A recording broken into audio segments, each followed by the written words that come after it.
What the car industry doesn't want you to know is that every time you hear about cheap EVs, you're not the one getting the deal. No, you're the one paying the price. And I'm not just talking about money. I'm talking about something way deeper, way more disturbing. Something that's been hiding in plain sight, right under our noses, while we're all distracted by shiny new tech and promises of a cleaner future. Let me tell you something that'll probably shock you. The promise of affordable electric cars is one of the slickest bait and switches the auto industry has ever pulled. And trust me, that's saying something. Remember the diesel emission scandal? The airbag recalls? The 2008 bailout? Yeah, compared to what's happening with EVs, those look like child's play. But before I get too deep into this rabbit hole, quick thing. If this kind of dark automotive truth gets your gears turning, stick around. I dig into stuff like this all the time, and you're not going to want to miss what's coming next. Now, let's set the scene. Picture this. You're scrolling through your feed, and you see headline after headline. EVs are getting cheaper. The electric revolution is here. Soon, everyone will be able to afford an electric car. Sounds great, right?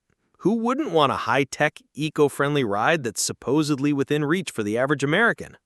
But here's the dark truth. Every time you see those headlines, you're seeing a carefully crafted illusion. It's like when you walk into a dealership and the salesmen tell you, "Oh yeah, we've got plenty of base models in stock." But when you ask to see one, suddenly they're all sold out. All that's left are the loaded versions with price tags that make your wallet cry. That's exactly what's happening with cheap EVs. On paper, there are models that look affordable. But try actually buying one. The real-world price? Way higher.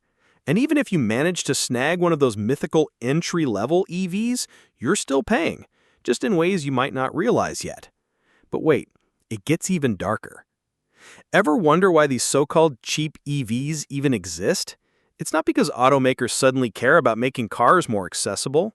No, it's about hitting government quotas, cashing in on subsidies, and looking good for Wall Street. And who's footing the bill for all those incentives and rebates? That's right, you, the taxpayer. The same taxpayer who's already getting squeezed by inflation, rising rents, and stagnant wages.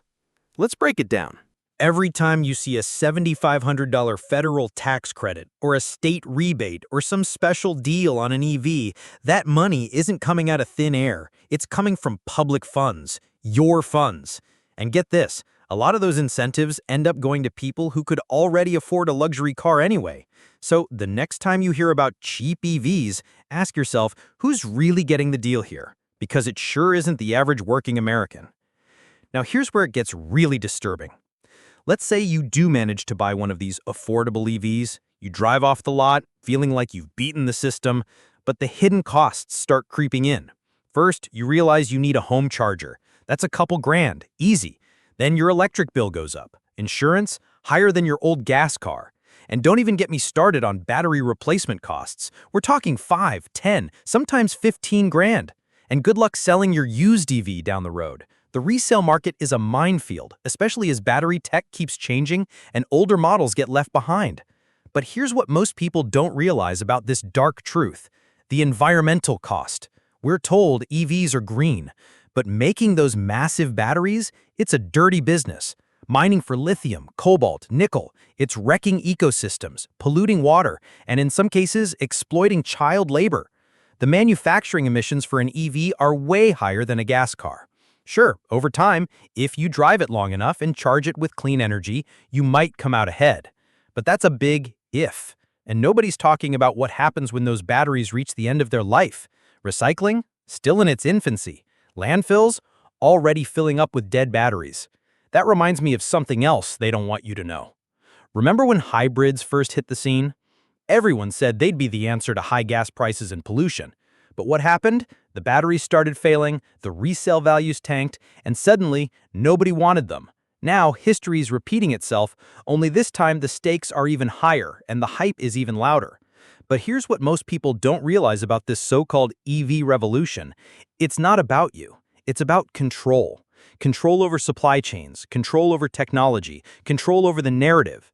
The big automakers, the tech giants, the politicians, they're all in on it. They want you to believe you're making a choice when really they're herding you into a new system where they hold all the cards. Speaking of that, let me tell you about the real reason EVs are getting cheaper in some countries, but not here. In China, you can buy an EV for under 20 grand. Sounds amazing, right? But those cars are bare bones. No thrills, no features, and safety? Questionable at best. They're able to do it because of massive government support, low labor costs, and a supply chain that would make any American regulator lose sleep. But try importing those cars here. Suddenly, they don't meet our standards.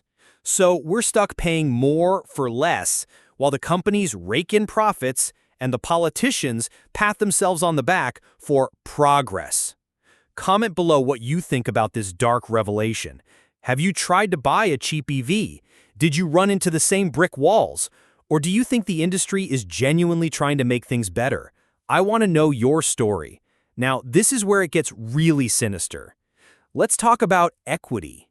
The people who stand to benefit the most from cheap transportation, low-income families, essential workers, folks living in rural areas, are the ones getting left behind. Sure, the government says it's helping them with incentives, but when the upfront cost is still sky high and the used EV market is a mess, who's really winning? Meanwhile, the money for all these incentives has to come from somewhere. And when budgets get tight, guess which programs get cut first? The ones that help the most vulnerable. So in the name of environmental justice, we're actually making things worse for the people who need help the most. But wait, it gets even more disturbing. Let's talk about the hidden hand of big tech. Every new EV is basically a rolling computer. Over-the-air updates, subscription features, data collection. Your car knows where you go, how you drive, even what you listen to. And that data?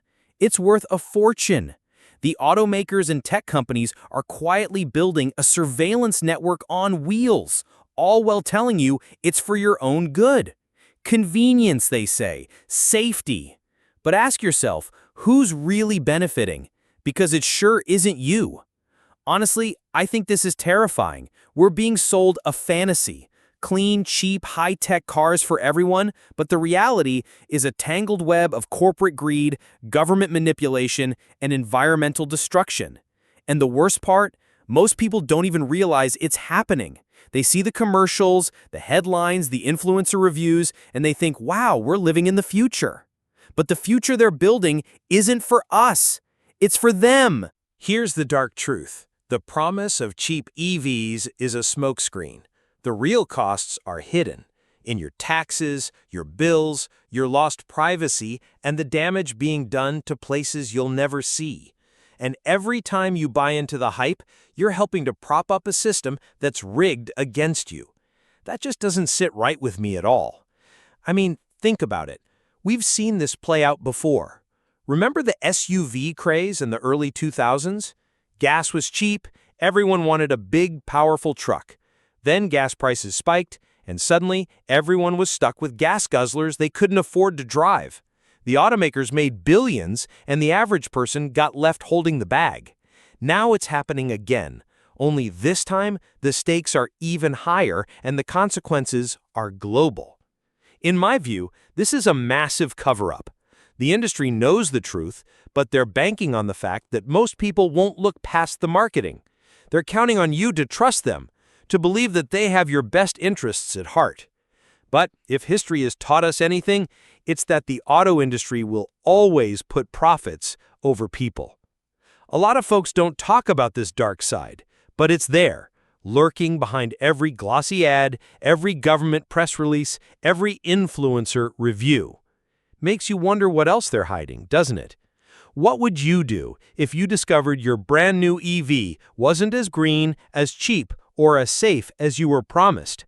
Is this really progress, or just another corporate deception dressed up in a shiny new package? I know some people see it differently, and I get why they'd think that. Maybe you believe the industry is genuinely trying to do better.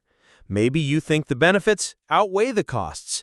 And hey, I hope you're right. But from where I'm sitting, the pattern's just too familiar. The promises, the hype, the hidden costs, it's like déjà vu, only with more lithium and less gasoline. Think of it like this. You know how when you're at a car dealership and the salesman keeps steering you toward the loaded models? He tells you about all the features, the bells and whistles, but he never mentions the fine print, the extra fees, the long-term costs. That's what's happening with EVs, only on a much bigger scale. And it's not just about money, it's about trust.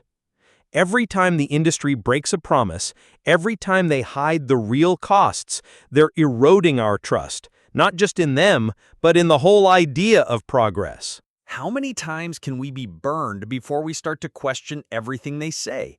Share this with someone who needs to know the truth, because the only way to fight back against this kind of deception is to shine a light on it. The more people know, the harder it is for them to keep pulling the wool over our eyes. Honestly, I'm still investigating this myself. Maybe I'm wrong. Maybe there's a silver lining I haven't seen yet. But the more I dig, the more I suspect that the real story is a lot darker than anyone wants to admit. So what do you think?